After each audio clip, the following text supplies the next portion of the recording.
నా పేరు Madhuri. Vizag local news వార్తలకి స్వాగతం. వార్తల్లో ముందుగా ముఖ్యాంశాలు.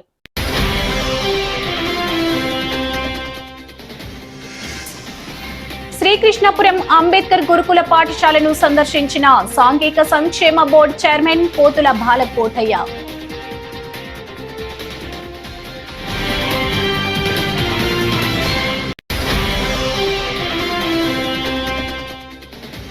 ప్రభుత్వం కొత్తగా 4000 డీజిల్ బస్సులు కొనుగోలు చేయాలని ఆర్టీసీ ఉద్యోగ సంఘాలు ఐకాసా డిమాండ్.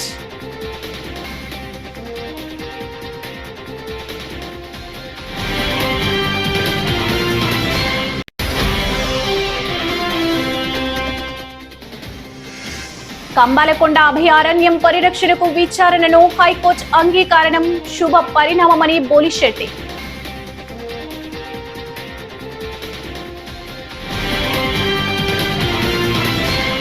ఇక డీటెయిల్స్ చూస్తే, ఉత్తరాంధ్ర పర్యటనలో భాగంగా ఆంధ్రప్రదేశ్ రాష్ట్ర సాంఘిక సంక్షేమ బోర్డు చైర్మన్ కళారత్న పోతుల బాలకోటయ్య శ్రీకృష్ణపురం అంబేద్కర్ గురుకుల పాఠశాలను సందర్శించి అక్కడి విద్యార్థులతో మాట్లాడారు. పాఠశాల తీరుతెన్నులను, విద్యా బోధనను తెలుసుకున్న ఆయన విలేకరులతో మాట్లాడారు.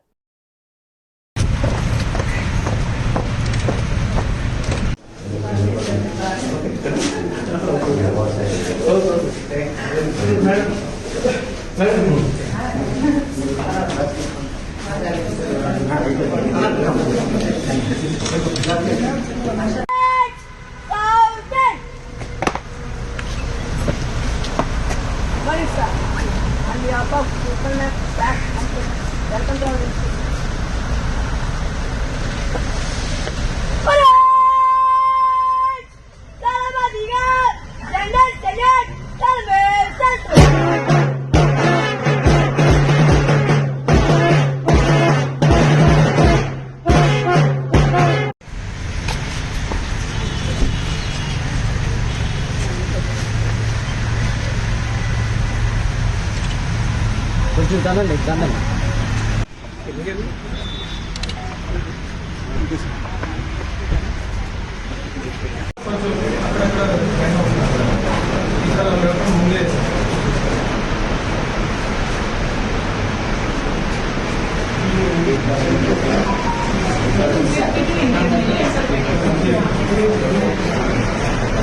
సుపరిచితమైన వ్యక్తిని, ఆంధ్రప్రదేశ్ రాష్ట్ర సామాజిక సంక్షేమ బోర్డు చైర్మన్ బాలకోటయ్యని ఉత్తరాంధ్ర సంక్షేమ యాత్రలో భాగంగా ఈ రోజున విశాఖపట్నం కృష్ణాపురం ఎస్డబ్ల్యూ గురుకుల పాఠశాలని సందర్శించడం జరిగింది. ఈ సందర్భంగా నన్ను ఆహ్వానించిన విశాఖపట్నం డీడీ కె రామారావు గారికి, అలాగనే ఎస్సీ కార్పొరేషన్ ఈడీ పద్మ గారికి, ఇక్కడ ప్రిన్సిపాల్ కృష్ణాపురం గురుకుల పాఠశాల ప్రిన్సిపాల్ ఎస్ సత్యవతి గారికి, నాతో పాటు ఇచ్చేసిన ఎస్సీ మాదిగ కార్పొరేషన్ డైరెక్టర్ ఈ సుజాత గారికి అభినందన తెలియజేస్తూ, ప్రధానంగా 2 అంశాల మీద ఉత్తరాంధ్ర సంక్షేమ యాత్ర చేపట్టడం జరిగింది. ఒకటి, రాష్ట్ర ప్రభుత్వం 2 ఏళ్ల నుంచి అమలు చేస్తున్న సంక్షేమ పథకాలని లబ్ధిదారులకు అందుతున్న తీరుతెన్నులు కానీ, ప్రభుత్వం చేస్తున్న ముఖ్యమంత్రి చంద్రబాబు నాయుడు గారు, ఉప ముఖ్యమంత్రి పవన్ కళ్యాణ్ గారు, విద్యాశాఖ మంత్రి లోకేష్ గారు, మొత్తం క్యాబినెట్ కష్టపడుతున్న ప్రభుత్వ పరిపాలనని వివరించి చెప్పేందుకు, 2 గురుకుల పాఠశాలను కానీ, ఎస్డబ్ల్యూ హాస్టల్స్ని కానీ, మా ఉద్యోగ సిబ్బందిని కానీ పలకరించి వాటి యొక్క స్థితిగతులను, వసతిని, ఆరోగ్యాన్ని, మెరుగుదలని, సమస్యలని తెలుసుకునేందుకు ఈ యాత్ర ఉద్దేశం. ముఖ్యంగా ప్రధానంగా చెప్పాల్సింది ఏంటంటే, మీ ద్వారా సినారే గజల్స్లో రాస్తాడు, పరుల కోసం పాటుపడని నరుని బతుకు దేనికని, మోగనేలకు నీరందివ్వని వాగు పరుగు దేనికని, డాక్టర్ బిఆర్ అంబేద్కర్ గారి యొక్క సంక్షేమ రాజ్యంలో మూగ నేలకు నీరందివ్వని, అంటే ఎలాంటి సంక్షేమ పథకమైనా ఈ దేశంలో అనార్థులుగా, పీడితులుగా, ఆర్థికంగా, రాజకీయంగా, సాంస్కృతికంగా వెనుకబడ్డ సామాజిక కులాలకి చేరవేయాలనే ఉద్దేశంతో ఏర్పడ్డ గురుకుల పాఠశాలలు, సంక్షేమ హాస్టళ్ళు, సామాజిక సంక్షేమ బోర్డు. మన చేతికున్న 5 ఏళ్ళు సమానంగా ఉండవు అన్నట్టుగా ఈ దేశంలో భిన్న మతాలు, భిన్న కులాలు, భిన్న వేషధారణలు, భిన్న నాగరికతలు, భిన్న ఆర్థిక స్థితిగతులు ఉన్న సమాజం కాబట్టి ప్రభుత్వాలు ప్రతి ఏటా కూడా సంక్షేమం మీద దృష్టి పెడుతూ ఉంటుంది కాబట్టి ఆ సంక్షేమ ఫలాలు ఆ కింది వాళ్ళకి అందించాలని, ఆ అందుబాటులో జరుగుతున్న ఇబ్బందులు కానీ ఏమన్నా ఉంటే, సమస్యలు ఏమైనా ఉంటే వాటిని తిరిగి మళ్ళీ ముఖ్యమంత్రి చంద్రబాబు నాయుడు గారి దృష్టికి తీసుకెళ్లాలని సంకల్పించి యాత్ర చేపట్టాం. నా ఉత్తరాంధ్ర పర్యటన పూర్తయిన తర్వాత నేను ఎక్కడెక్కడ ఏమేమి చూశాను, ఎవరెవరు ఏమేమి చెప్పారు, వీటన్నిటిని కూడా ఒక నివేదిక రూపొందించి ముఖ్యమంత్రి గారికి అందించడం జరుగుతుంది. నేను సాక్షాత్తు రాష్ట్ర ముఖ్యమంత్రి చంద్రబాబు నాయుడు గారి ఆదేశాల మేరకే ఈ పర్యటన చేపట్టడం కూడా జరిగింది. ఎందుకంటే చేపలు నేలల్లో ఉంటాయి, పక్షులు చెట్ల మీద ఉంటాయి, ప్రజాప్రతినిధులు ప్రజల్లో ఉండాలి. ముఖ్యమంత్రి గారు ప్రజల్లోనే ఉంటుంటాడు, లోకేష్ గారు ప్రజల్లోనే ఉంటుంటాడు, డిప్యూటీ ముఖ్యమంత్రి గారు కూడా ప్రజల్లోనే ఉంటుంటాడు. అలా ప్రజల్లో భాగం పంచుకోవాలని ఒక సత్సంకల్పంతో యాత్ర చేపట్టాను. ఈ సందర్భంగా నాకు ఆహ్వానం పలికిన మా యొక్క ఉద్యోగస్తులందరికీ, ముఖ్యంగా విశాఖపట్నం డీడీ గారికి, ఈ సమన్వయం చేస్తూ మీటింగ్ నిర్వహిస్తున్న డీడీ గారు రామారావు గారికి కూడా మరోమారు ధన్యవాదాలు తెలియజేస్తున్నాను. ఉత్తరాంధ్ర ప్రాంత తలరాతను మార్చిన భోగాపురం విమానాశ్రయం గురించి వైసీపీ శ్రేణులకు చేస్తున్న ఆరోపణలను వంశీకృష్ణ ఖండించారు. శాఖ జనసేన పార్టీ నగర కార్యాలయంలో దక్షిణ నియోజకవర్గానికి చెందిన లబ్ధిదారులకు ఆయన సీఎం రిలీఫ్ ఫండ్ చెక్కులను అందజేశారు. 15 మందికి గాను 6,54,000 రూపాయల చెక్కులను ఆయన స్వయంగా లబ్ధిదారులకు అందజేశారు. ఈ సందర్భంగా ఆయన మాట్లాడారు.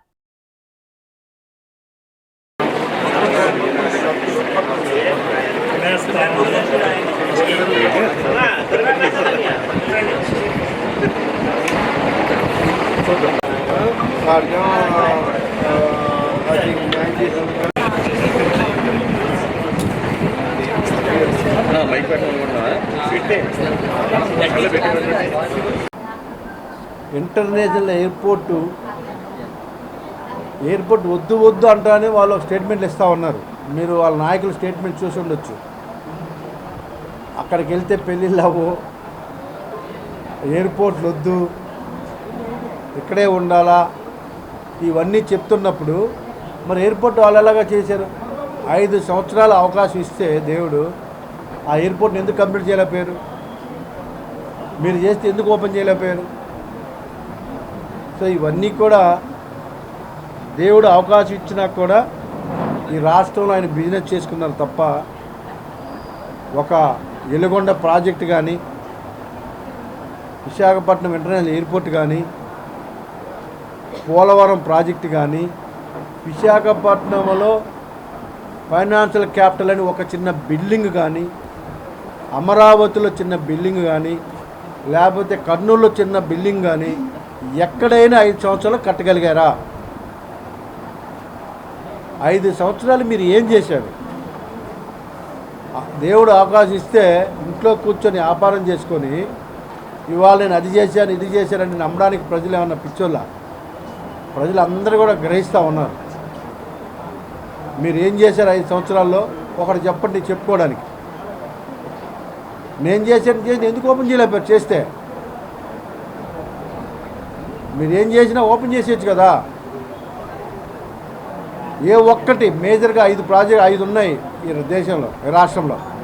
ఏ ఒక్కటైనా కంప్లీట్ చేయగలిగారా? ఇది నేను చేశాను చెప్పుకోవడానికి అవకాశం ఉందా మీకు? ఎంతసేపటికి ఎవరికి ఇంత ల్యాండ్ ఇచ్చామా, వాళ్ళ దగ్గర ఏం తీసుకున్నామా, లెక్కర అమ్ముకుందామా, వాళ్ళ దగ్గర ఏం తీసుకుందామా, లేకపోతే ఏం చేసి వ్యాపారం చేసుకున్నాం తప్ప ఈ రాష్ట్రంలో మేజర్ ప్రాజెక్టులు కానీ, ఒక రాజధాని కానీ, ఒక ఇరిగేషన్ ప్రాజెక్టు కానీ, ఒక ఎయిర్పోర్ట్ కానీ లేకపోతే పోర్ట్లు అన్నారు, హార్బర్లు అన్నారు, ఏ ఒక్కటైనా కంప్లీట్ చేశారు 5 సంవత్సరాల్లో? ఒక్కటి. రామాయపట్నం అంటే అక్కడే ఉంది, మూలపేట అంటే అక్కడే ఉంది, హార్బర్లు అంటే అక్కడే ఉన్నాయి. ఏవైనా ఒక్కటి చేయగలిగారు చెప్పండి? ఏమి చేయకుండా ఇంట్లో కూర్చొని వ్యాపారం చేసుకొని ఇప్పుడేమో కూటమి ప్రభుత్వం ఆధ్వర్యంలో అభివృద్ధి జరుగుతూ అన్నీ ఒకటి ఓపెన్ చేసుకుంటూ పోతూ ఉంటే అది నేను చేశానని చెప్పి ఇంట్లో సప్పటి కొట్టుకుంటే ఏంటి ఉపయోగం చెప్పండి? అలా ఇంట్లో కొట్టుకోవడం ఇంకా జీవితకాలం ఇంకా అంతమించి ఏముండదు. సో కూటమి ప్రభుత్వానికి అద్భుతమైనటువంటి అభివృద్ధిలో దూసుకుపోతున్నందుకు ప్రత్యేకంగా ధన్యవాదాలు తెలియజేస్తున్నాం ముఖ్యమంత్రిగా డిప్యూటీ. ఎంత పర్సెంటేజ్ మీరు చెప్తున్నారు కదా, ఏ ఒక్కటి నేను ఇప్పుడు చెప్పా 10లో ఒక్కటి చేయొచ్చు కదా. ఏ ఒక్కటి 5 సంవత్సరాలు అవకాశం ఇస్తే ఒక్కటి ఓపెన్ చేశారా మీరు చెప్పండి? ఇది చేశారని చెప్పండి. పోనీ విశాఖపట్నంకి చేశారు, రాజధాని అన్నారు, ఒక బిల్డింగ్ కట్టాడా? ఉన్న బిల్డింగ్ని ఇరగొట్టి ప్రజలందరూ కూడా హ్యాపీగా వాడుకున్న హరిత హోటల్ని ఇరగొట్టేసి అక్కడ ఒక బంగ్లా కట్టుకుని ఉన్నానికి. రాజధాని అన్నారు, 5 సంవత్సరాలు పరిపాలించారు, రాజధానికి ఏమైనా ఒక బిల్డింగ్ కట్టారా? ఎయిర్పోర్ట్ అన్నారు, ఓపెన్ చేసావా? పోలవరం అన్నావు, చేసావా? వెలుగొండ అన్నారు, చేశారా? ఏం చేశారు చెప్పండి? ఒక్క పని నేను కంప్లీట్ చేశాను 5 సంవత్సరాల్లో అని చెప్పమనండి. కూటమి వచ్చింది, అన్నీ కంప్లీట్ అయిపోతున్నాయి.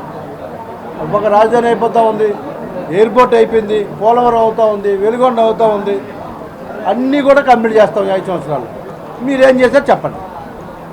అన్నీ చేశానని చెప్పేసి చెప్పుకోవడం తప్ప ఏది చేయకుండా బిజినెస్ చేసుకున్నారు. అదంతా మీకు అందరికి తెలుసు, మాకు తెలిసిందే. ఏదైనా చెప్పినా కూడా ప్రజలు చూస్తూ ఉన్నారు కాబట్టి వినే పరిస్థితులు ఎవరు లేరు.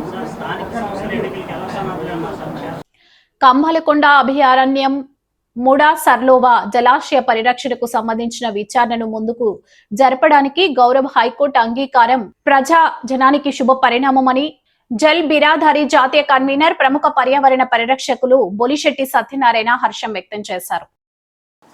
ఈరోజు నేను ఫైల్ చేసిన కేసు తాలూకా వివరణ, ఎందుకంటే విశాఖపట్నంలో ఉన్న పర్యావరణం గురించి, ముఖ్యంగా కంబాలకొండ చుట్టూ జరపతలపెట్టిన డేటా సెంటర్స్ గురించి కోర్టులో ఏం జరిగిందో మీకు చెప్పాలనే ఉద్దేశంతో ఈ మీడియా సమావేశం ఏర్పాటు చేయడం జరిగింది. మీ అందరికీ తెలుసు, బిల్ నంబర్ 137 ఆఫ్ 2026 నేను ఫైల్ చేయడం జరిగింది ఒక 4 రోజుల క్రితం. ఆ తర్వాత అందరికీ నోటీసులు ఇచ్చారు, అంటే అధికారులందరికీ. అలాగే అధికారులతో పాటు బుడసర్లోవా రిజర్వాయర్, ఎందుకంటే మన రిజర్వాయర్ పక్కనే ఉంది కాబట్టి ఆ సింహాచలం ఏరియాలో కడుతున్న డేటా సెంటర్ కూడా నోటీస్ ఇవ్వడం జరిగింది. ముఖ్యంగా నేను అడుగుతున్నది ఏంటంటే, దేశంలో ఉన్న మన పర్యావరణ చట్టాలను ఫాలో అవుతున్నారా లేదా అన్నది ఉద్దేశమే తప్ప వేరే ఆలోచన ఏం లేదు. దేశంలో ఉన్న పర్యావరణ చట్టాలని ఫాలో అవ్వమని అడుగుతున్నాం. అలాగే వైల్డ్ లైఫ్ యాక్ట్ని, ఎందుకంటే కంబాలకొండ దగ్గర ఉన్న పరిసర ప్రాంతాల్లో కంబాలకొండ అనేది వైల్డ్ లైఫ్ శాంచురీ.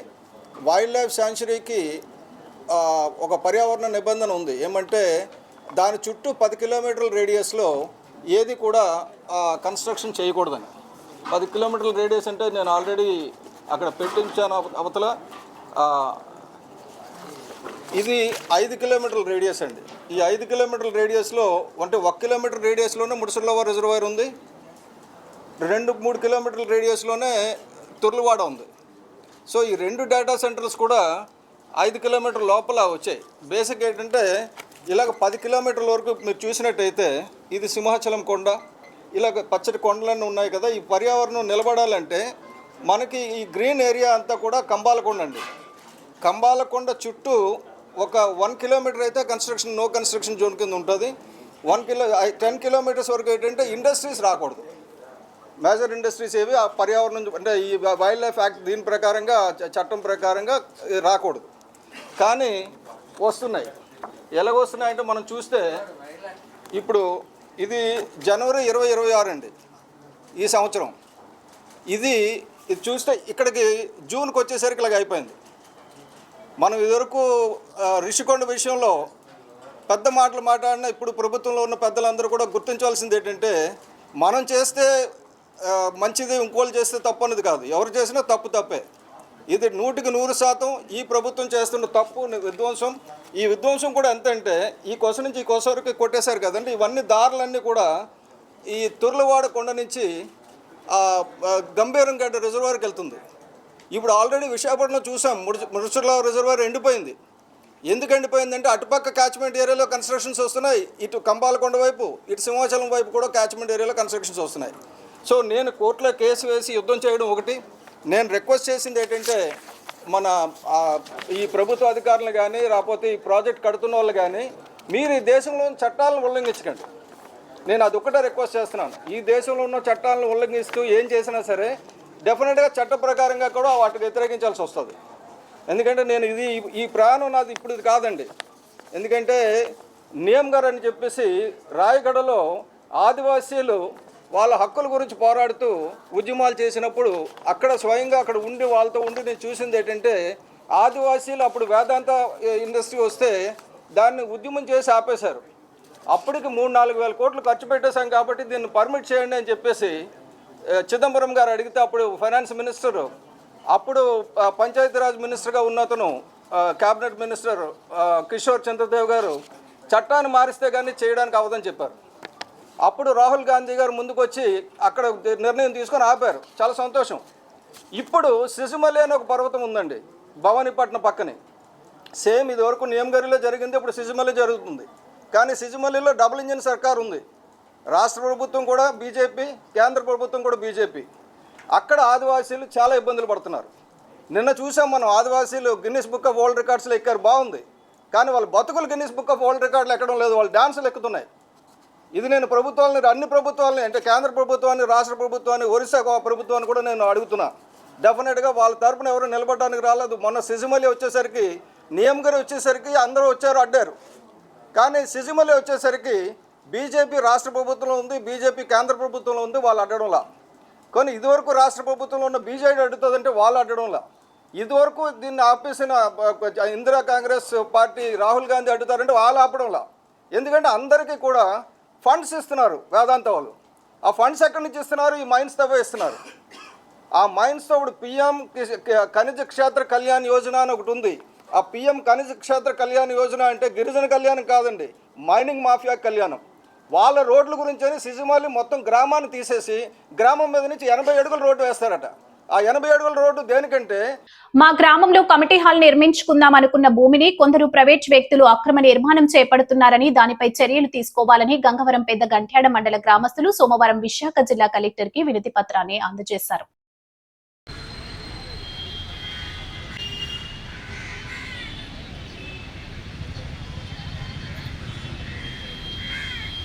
నా పేరు కొందిల ధనరాజ్ అండి. మాది గంగవరం 11 మండలం విశాఖపట్నం జిల్లా.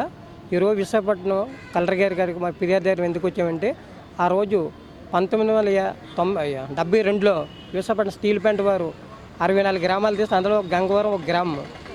అక్కడ నూతి పేసుకొని 428 గజాలు కేటాయించారు. ఎందుకంటే మంచినీళ్ళు బావి ఉంది, ఆ బావిలో నీరు ఓడాలని, నీళ్ళు మంచినీళ్ళు తాగాలని అని అంటే ప్రజలందరూ కూడా ఈ నీళ్ళు మేము తాగాము. కొన్ని రోజుల్లో ఇంటి కొలీలు రావడం వల్ల ఇది మేము వాడపోతే ఇందులో కమిటీ హాల్ కట్టి మహిళలకు అక్కడ ఒక రక్షణ గెలిపిద్దామనేసి మేము అప్పటి నుంచి ఇప్పుడు వరకు నిర్ణయించాము. 2014లో పల్లా శ్రీనివాసరావు గెలిచారు. గెలిస్తే అప్పుడు మాకు వాగ్దానం ఇచ్చారు. వాగ్దానం ఇచ్చిన తర్వాత అది కొన్ని సంవత్సరాల వాళ్ళు మళ్ళీ అతను చేయలేదు. మళ్ళీ ఇప్పుడు గెలిచిన తర్వాత 3 సార్లు అతను వద్దకు తీసుకెళ్తే సార్ మాకు ఆ రోజు మీరు మాట ఇచ్చారు కమిటీ వాళ్ళు కడతానని, ఇప్పుడు కట్టండి సార్ అంటే కంపల్సరీ కడతాను 9 శాతం మా మాట ఇవ్వడం వల్ల ఈ మహిళలకు కూడా మాట ఇవ్వడం జరిగింది. జరిగిన వెంటనే కొన్ని వ్యక్తులు వాళ్ళకి విశాఖపట్నం స్టీల్ ప్లాంట్ వారు 6 నెంబర్ కార్డు ఇచ్చారు, 107 గజాల ల్యాండ్ ఇచ్చారు. గంగవరం పోర్ట్లో జాబ్ ఇచ్చారు. ఎవరికి? పలేటు అప్పయ్య భార్య పలేటు శక్తియమ్మకి, వాళ్ళ అబ్బాయికి పదకుమారికి విశాఖపట్నం మన గంగవరం పోర్ట్లో ఒక జాబు, అలాగే 107 గజాల ల్యాండ్, ఒక 6 కార్డు ఇచ్చింది కూడా. ఇప్పుడు రిటైర్మెంట్ అయిపోయినప్పుడు ఈ 27 లక్షలు వచ్చే కనుక మా ఎన్ఐని పేర్ల రామస్వామికి మాకు వచ్చే కాబట్టి ఈ స్థలం ఖాళీగా ఉంది అని దౌర్జన్యం చేసి అందులో కోలంచులు వేసి ఇల్లు కట్టడం జరుగుతుందండి. జరిగిన వెంటనే నేను 7 నెల 13వ తారీఖున వచ్చి నేను కంప్లైంట్ ఇచ్చాను. కంప్లైంట్ ఇచ్చిన వెంటనే మేడం ఆర్ఐ గారు వచ్చి అది సర్వే చేసి ఇది పక్కా స్టీల్ ప్లాంట్ స్థలం అనేసి బోర్డర్ కూడా పెట్టారండి. ఈ బోర్డు కొన్ని మంది వ్యక్తులకు ఈ పలేడు సత్యమ్మ, ఈ పేర్ల రామస్వామి ఒక స్టీల్ ప్యాంట్ వాళ్ళకి ఒక 6 డబ్బులు ఇచ్చి అక్కడ ఈ బోర్డు నైట్ టైం పీకించారండి. పీకించేసి పబ్లిక్లో మళ్ళీ అక్కడ ఇల్లు కట్టడం జరుగుతుంది. ఇది ఇప్పుడు ప్రధాన ఏమంటే ఇమీడియట్ ప్రకారం మీరు వాళ్ళ మీద యాక్షన్ తీసుకోండి. ఈ బోర్డు ఎందుకు తొలగించారు, ఈ తొలగించే వాళ్ళ మీద మీరు అంటున్న యాక్షన్ తీసుకోండి. నన్ను చంపేదని బ్యాక్మని చేస్తున్నారండి. స్త్రీ శక్తి పథకం అమలుతో బస్సుల్లో ప్రయాణికుల సంఖ్య పెరిగిందని, ప్రభుత్వం కొత్తగా 4000 డీజిల్ బస్సులు కొనుగోలు చేయాలని ఆర్టీసీ ఉద్యోగ సంఘాలు ఐకాసా డిమాండ్ చేసింది. ఆర్టీసీలో నెలకొన్న సమస్యలు పరిష్కరించాలని కోరుతూ కలెక్టరేట్ లో సోమవారం నిర్వహించిన పీజీఆర్ఎస్ నాయకులు వినతి పత్రాన్ని అందజేశారు. ఈ సందర్భంగా ఐకాసా రాష్ట్ర నాయకుడు పివివి మోహన్, జేఎం నాయుడు, అల్లు సురేష్ నాయుడు మాట్లాడారు.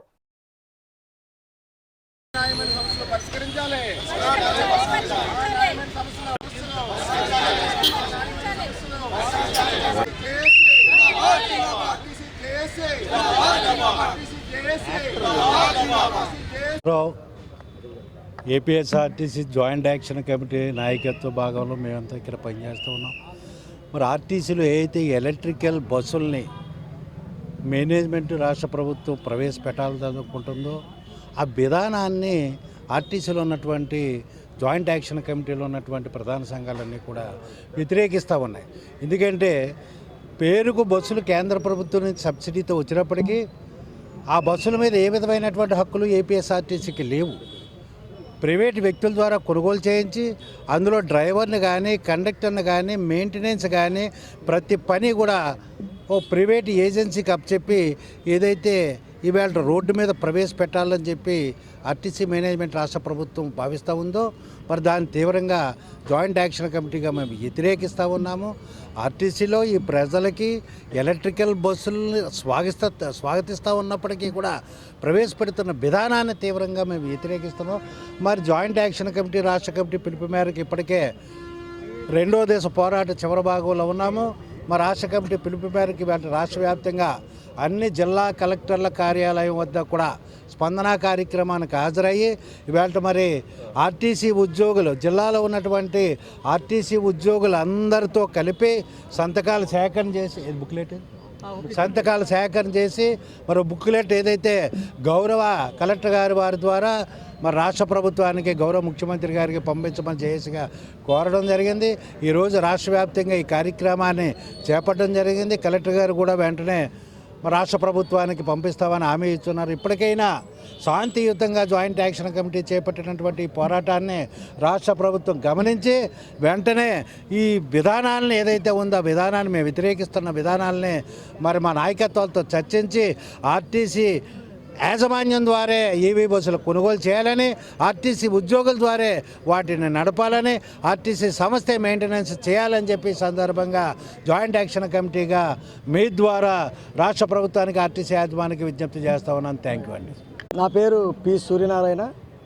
నేను ఆర్టీసీలో ఉన్నటువంటి స్టాఫ్ జిల్లా అధ్యక్షుల్ని మీద తాలూకా ఆలోచన కాబట్టి ఈరోజు మొత్తం ఆంధ్రప్రదేశ్ మొత్తం మీద కూడా ఈరోజు సంతకాల సేకరణ చేసినటువంటి జిల్లా కలెక్టర్ గారికి సమర్పించడం జరిగింది. అదే పందాలో జరిగింది. మేడం గారు కూడా స్పందించి 7వ తారీఖు లోపుని ఇస్తామని చెప్పారు. ఒక బస్సు రేటు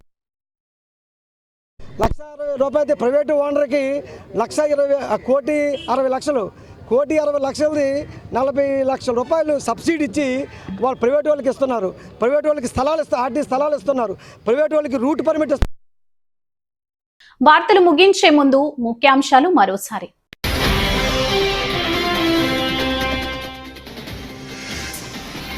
శ్రీకృష్ణపురం అంబేద్కర్ గురుకుల పాఠశాలను సందర్శించిన సాంఘిక సంక్షేమ బోర్డు చైర్మన్ పోతుల బాలకోటయ్య.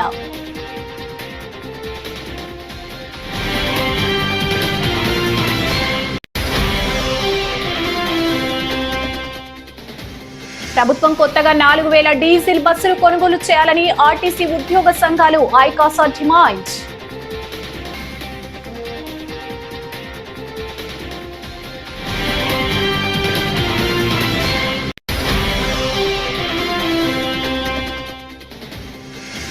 కంబాలకొండ అభయారణ్యం పరిరక్షణకు విచారణను హైకోర్టు అంగీకారం శుభ పరిణామమని బోలిశెట్టి.